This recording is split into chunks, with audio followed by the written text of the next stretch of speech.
Joining me now is John Heilman, National Affairs Editor at New York Magazine. John, what do you make of Florida? Well, I make that I'm not the creator of the invisible hand, so I'm a second best guess. You're the John Heilman doing the first important John Heilman books. Yeah, look, I look at the result in Florida. I mean, you can't take any of these straw polls that seriously. Remember, the last big straw poll was the Iowa straw poll. Michelle Bachmann won that and then promptly disappeared from view. She's now considered a complete irrelevance in the campaign.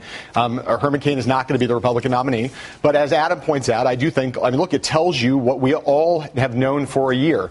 This field is a field that is still unsettled. We tried to force this into a box. Now we have a two-person race. It's Perry and Romney. The truth is, there are a lot of doubts among a lot of conservatives about whether Rick Perry is ready, and he's showing over and over again that he might not be. And there have always been a lot of doubts about Mitt Romney. And he's got problems both with the grassroots base of the party, which doesn't trust him as a conservative, and he's also got problems with the donor class, which doesn't think he can beat Barack Obama. And that's why you see the donor class primarily rising up in unison trying to get Chris Christie in the race. It was as good a weekend in Florida as President Obama could ask for, I think, because you have Herman Cain given new life, which means he's going to stay on that debate stage for the rest of time. He's not leaving until you get to the convention.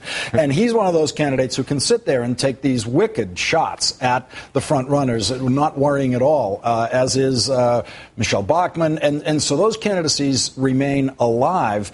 And the Republican Party looks completely confused. They look directionless. It looks like they don't have a leader. I mean, if you had a Romney surge and win and grabbing of that straw poll, that would be bad news for the president. Very bad news, and it would have come right on top of the polling from last week that showed that the president has slipped very badly in Florida, which is obviously a must-win state for him. He's polling behind Mitt Romney in head-to-heads in Florida. Again, Adam is correct. Florida is in the order of importance for Mitt Romney. New Hampshire is the most important thing, and the second most important thing is Florida. He's devoted a lot of effort, resources, and energy down there over the course of the last 5 years. If he had won the straw poll on top of this polling, people would have been saying, hey, Mitt Romney is beginning to take control, gain the upper hand in the Republican race, and that should give Barack Obama a lot of things to worry about. The president is still ahead of the Republican frontrunners in national polling. We have a CNN poll that's come out showing the president beats Rick Perry 51-46. Yeah.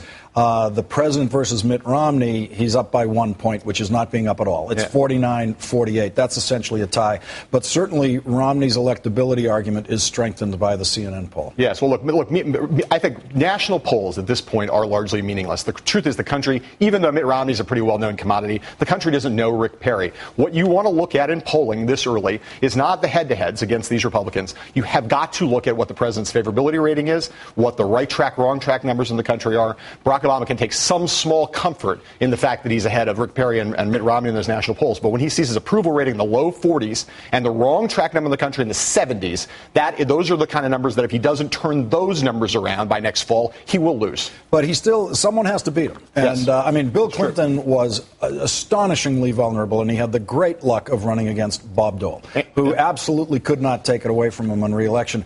Romney is clearly, by most Republicans' view, the stronger of the two possible candidates going against President Obama. But I think most Democrats' views, too. Yeah, absolutely, in my view. Let's look at what Red State founder Eric Erickson wrote today about Romney's vulnerability. This is a Republican writing saying Romney remains without a natural constituency outside of the Beltway crowd, and the Republican base holds in almost as much contempt as they do President Obama.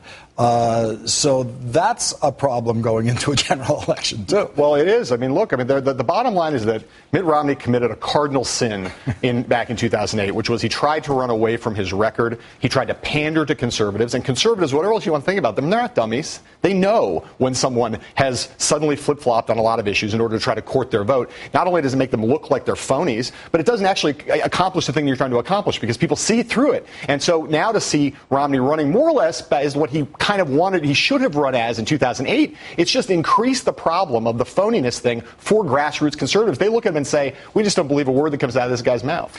I don't know about the not dummies thing. They have voted for Michelle Bachmann and Herman Cain sequentially. I don't know. I'm not sure. That's your opinion, Lawrence. You're always consistent on that point. John Heilman of New York Magazine, thank you very much for joining me tonight. Surely.